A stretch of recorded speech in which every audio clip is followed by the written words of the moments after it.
I guess I can get to finish my speech. Those guys. If I had my sneakers on, I would have made them chase me around. Roger, I love you. Roger Valdeser.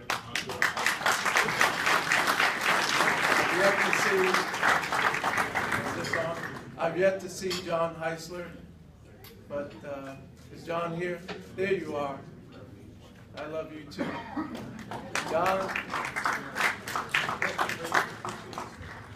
John saw me, he saw me as David Rivers, the person. And that's why I love you, John. I love you, and I appreciate that about you very, very much. Thank you. Thank you. Where's Skip? Where's Skip? There you are. Yeah.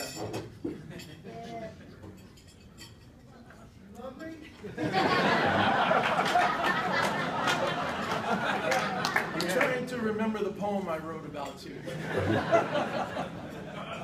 But Skip, I pointed out, Dr. Holly Martin and how she brought me my lessons at my medical bed. But Skip, every single morning, was there with me, 6 a.m., 7 a.m., sometimes giving me a push in that cold swimming pool for my rehabilitation. He was with me every inch of my progress on my way back. And Skip, you and Pam and your family, I love you guys, and you're always here. Thank you so much.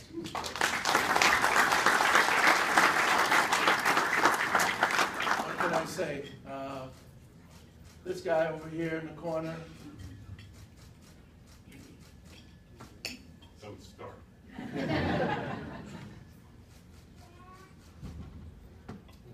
You look at all the victories in the moments, and you look at me, kid from Jersey City, coming out of the projects, living in poverty, but my parents were proud. I don't get to do what I've done in my life without people like him, without people that I've mentioned.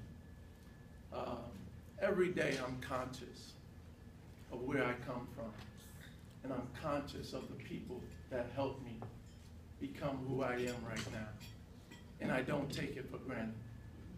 I go at those fans, the student body, because they meant something to me, and every other fan that paid to watch us perform and play.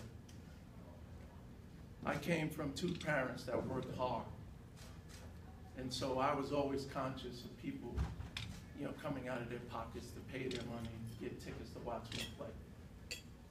That resonated with me from the time I picked up the ball until the time I finished. And even now, today, I remember. But I talk about this guy. Coach Bray? I'm his bodyguard. You keep him, because I'll make him cry some more, because everything I got to say about him is real. But Coach Bray, took us a while to find you. Took us a while to find you. And I recognize you all the time and what you've done to continue the tradition. And I take my hat off to you every single time we get to talk and I get to see these young men and how they love to play together and they play hard and they show that mental toughness. I appreciate you for that. Thank you, buddy. Because as long as you're doing what you're doing, that tradition and the spirit, that remains. And I'm just thankful to be a part of all of it. Thank you, Coach Bray.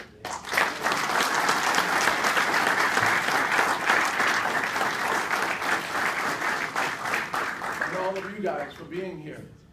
I thank you. I mean, you could be somewhere else right now, and you're here, and that means a lot to me. I hope I can get around to shake everybody's hand and maybe have you take a picture with this, because this isn't David Rivers. This is a part of every single person in this room that supports this institution.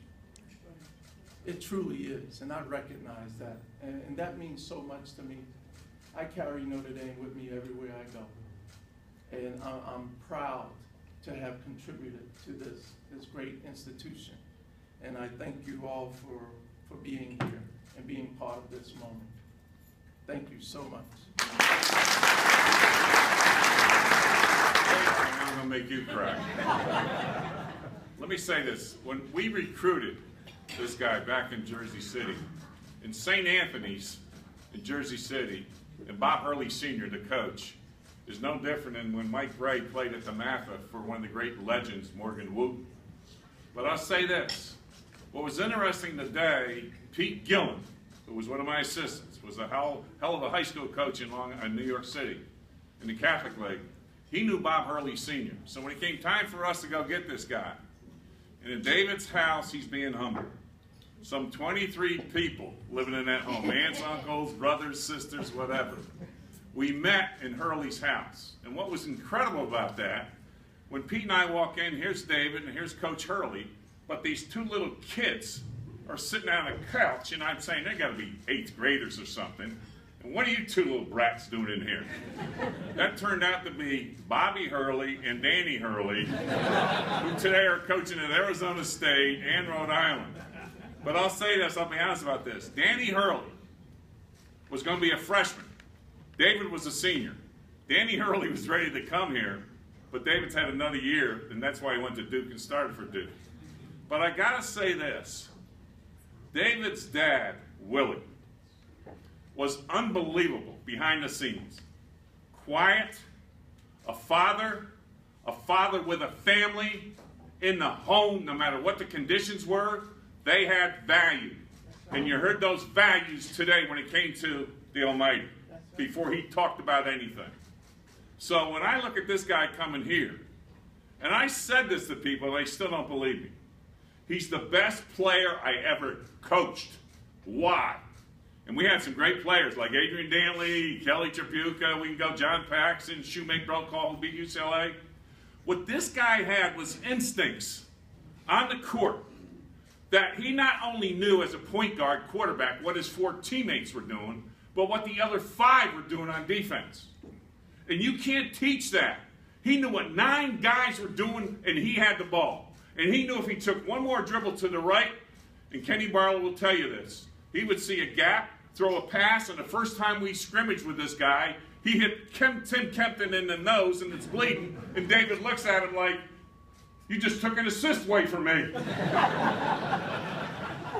But his track record, no matter if it was against #1 North Carolina here, or up when we beat Syracuse at Syracuse when they had Cycling and all these big guys in the front line and some guy named Pearl Washington, and we end up with David getting the ball inside to Kempton, Barlow, Dolan. We shoot 41 free throws, make 36.